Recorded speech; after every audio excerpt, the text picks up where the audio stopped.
A day in my life here in America. For today's video guys, hello mga kamurinong Pinoy. Kung nakita ka mga amon table is nagmihimo kami yanahin cupcake. We're making two different flavors, chocolate and vanilla. So nag-demonstrate ani Auntie Barbara kung paano lutuon ng chocolate cupcake. Din kinkuha na niya lutuan, naluto na niya chocolate cupcake. So para ako mahibarohan second na cupcake ay ako magde-demonstrate vanilla. So kung nakita ka mo, ako na ang nag-demonstrate dida kay naya kaniya, I will teach you, then you have to do the vanilla cupcake. So ako ang nag-perform vanilla cupcake. Siring niya, madali ka man nga ito doan. So I'm to kahibaro ko dayon, ako na ang nagpadayon hiton nga procedures. Then kay gusto ko talaga mahibaro, then ma-apply ko ini in the future kung gusto ko maging baker. Charot, balit easy lang nga yung paghimuhit cupcake basta kompleto kamuhin materials guys. So patient lang kay Dani kasi medyo sticky kasi iya ka ng cupcake. So Dani messy hiya. So ayun lang, nag-enjoy lang ako pag pinambutan ng cupcake antal mapunuan duha ka tray.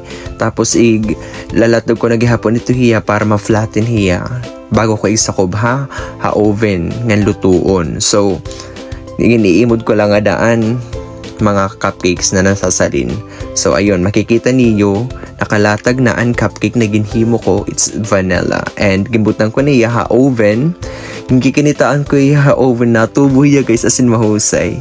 So yung pagluto ni is 60 minutes, pero usually gino-open lang namon ni like after 15 or 20 minutes gin-check namon kung luto na or diri pa.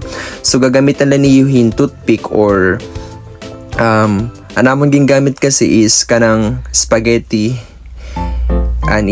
pasta kay wari kami toothpick. So gin-check ni Auntie Barbara an sa kung luto na yakan niya diri pa kami da binso white pa.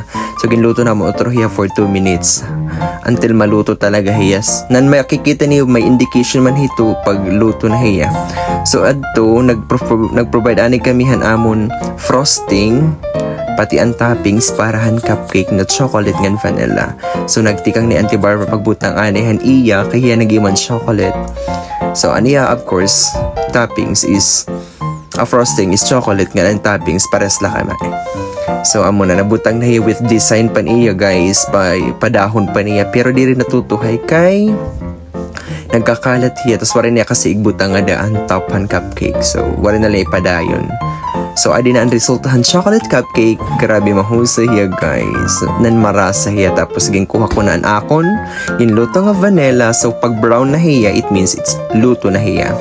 So tanggal ko na hiya mga burutangan. Tapos ginpapamara ko ani kay para di rin mag-melt and frosting. So adto na nagtikang na ako kay medyo mataghom na hiya. Nang gibutang ko nagapon hiya toppings sa baw-baw. Grabe, nag-i-enjoy talaga ako guys.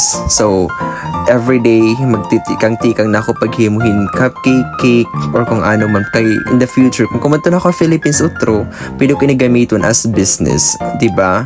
May learning kita na nahibaro kung magpapatudo kita hatawa nga maaram.